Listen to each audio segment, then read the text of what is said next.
In today's video, I'm going to teach you how to unassign yourself from tasks on Wrike.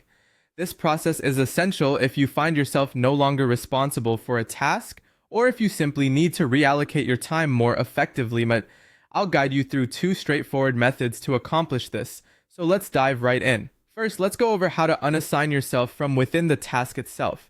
Start by opening the task you're currently assigned to. You'll see the assignees field located at the top right corner of your task view. Once you're there, take a moment to hover over your name. This simple action activates an option to remove yourself from being assigned to the task. You'll notice an X appearing right next to your name. Give it a click.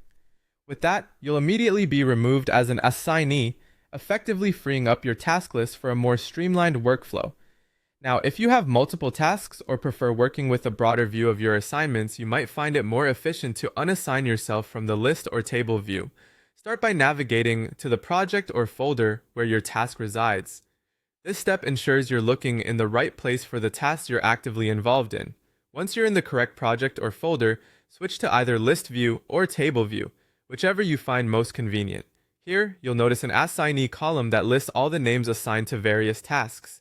Much like in the task view, hover over your name in this column. The famous X will reappear next to your name. Click it, and just like that, you're no longer tied to that task. Unassigning yourself from tasks you're not currently managing is a great way to keep your workload clear and organized. By ensuring you're only associated with relevant tasks, you're making it easier for all collaborators to understand task responsibilities at a glance. Remember, clear and concise task management isn't just about finishing tasks.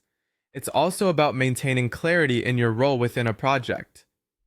If you're managing multiple projects or looking to optimize your workflow overall, these simple actions can save you time and reduce errors in your task management process.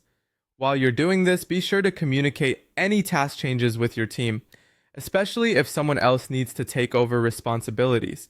Keeping communication open helps to maintain trust and efficiency among team members. I hope this walkthrough has been helpful and you're now feeling confident about unassigning yourself from tasks in Wrike. Thank you for joining me today, and happy task managing.